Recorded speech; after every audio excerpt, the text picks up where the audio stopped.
Hizo hapo ni baadhi ya picha na video ambazo zimetokea tarehe 1 Januari mwaka 2026 ambazo zimeripotiwa kuwa ni za kutisha sana. Tukio namba moja ni tukio ambalo lilitokea Congo DRC, ambayo inamuonesha dada mmoja akiwa ameonesha yupo kwa dalili za kulewa, huku akiojiwa na baadhi ya watu kuwa kwa nini alilewa wakati yeye ni mzazi wa wiki mbili tu, na kwa nini alewe? Hilo ndo swali ambalo watu wengi sana walikuwa wakimuuliza. Kwa nini watu wengi sana wanamuuliza, na watu wengi wanamshutumu kuwa yeye ndiye aliyesababisha kifo cha mwanaye. Tukio liko hivyo.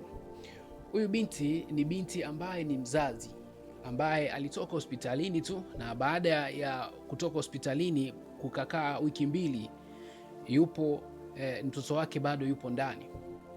Huyo binti baada ya hizo wiki mbili, hichi kipindi sasa cha mwaka mpya, huyo binti akatoka nyumbani kwao na kwenda baa. Sasa baada ya kutoka baa, akatoka kule akiwa amelewa tilalila, kiasi kwamba alikuwa hajitambui, alikuwa hajui nini kinachoendelea. Moja kwa moja akafika ndani, akasahau kuwa ana mtoto mdogo.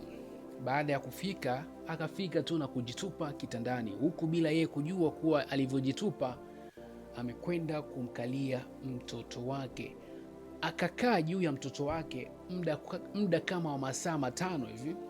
Baada ya muda kidogo, ndugu zake na baadhi ya majirani wakawa wameingia ndani kuja kumwona mtu aliyekuwa baa akiwa amelewa, na baada ya pale wakamkuta dada huyo amemlalia mtoto wake, na baada ya kumtoa wakamwaisha mtoto hospitalini, na walichelewa, wakakuta mtoto tayari alikuwa ameshafariki zamani sana, kwa uzito wa mama yake, na uzito wa ulevi pia ulimechangia. Sasa walikuwa wakimuuliza baadhi ya maswali. Video hiyo nitaweza kuiachia hapo, kuwa ilikuwaje mpaka amekwenda kulewa, yaani imekuwaje mpaka atumie kinywaji cha pombe huku akijua kama yeye ni mzazi wa wiki mbili tu.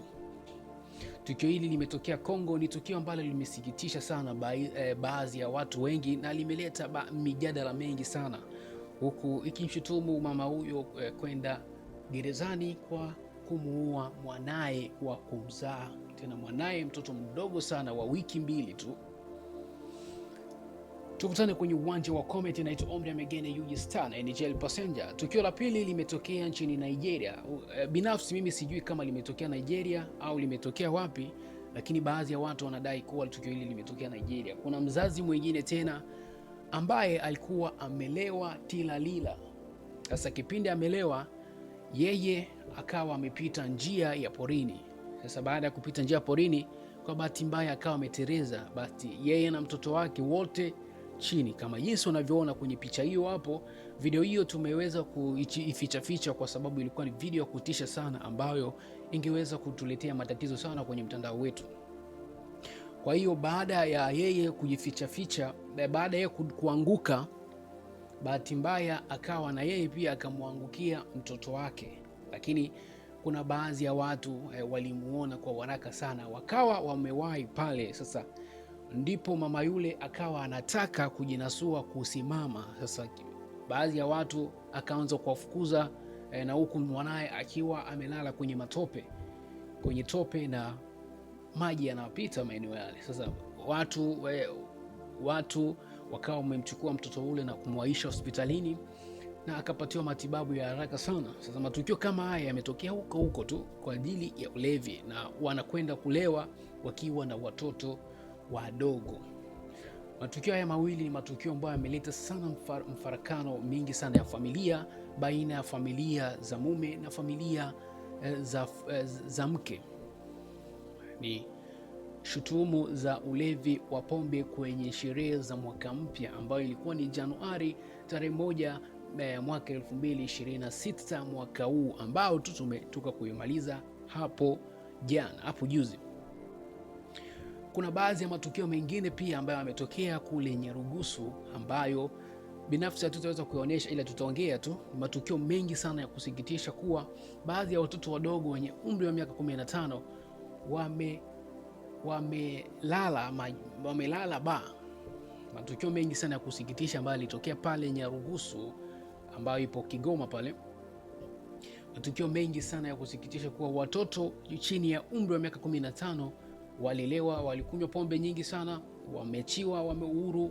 Baadhi ya mavazi ambao kuna baadhi wengine walitembea na chupi ba. Kuna baa nyingi sana ambazo maarufu sana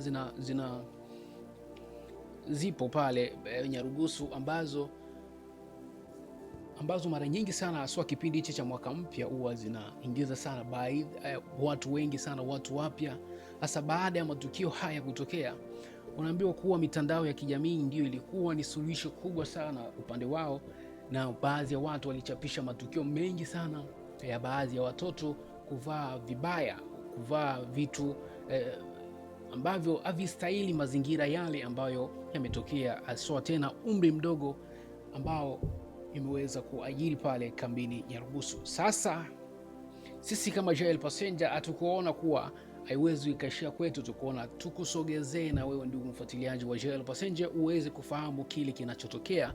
Na kwa sasa tumeamua kujikita sana kwenye upande wa YouTube. Hebu kama upo Facebook, upo Instagram, upo TikTok, tafadhali sana tunaomba ingia YouTube, andika JL Passenger TV.